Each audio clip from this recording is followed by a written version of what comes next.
lantaran mobil masuk ke parit di Jalan Bypass Ide Bagus Mantre, wilayah Desa Tojan, Klungkung. Selasa 11 Oktober pagi, seorang penumpang mobil Nimade Willy kehilangan nyawa.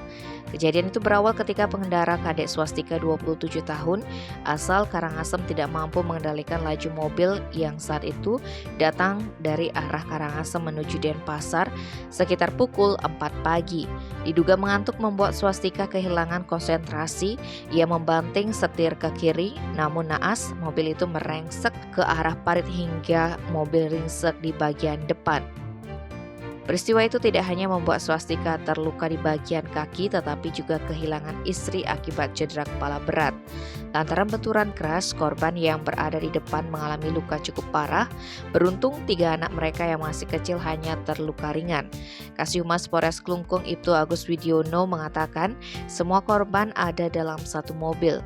Proses evakuasi para korban berlangsung heroik. Kondisi bodi depan mobil yang ringsek agak menyulitkan tim SAR gabungan mengeluarkan para korban dari dalam mobil. Dari keterangan pers Basarnas Bali, proses evakuasi memakan waktu hingga pukul 7.30.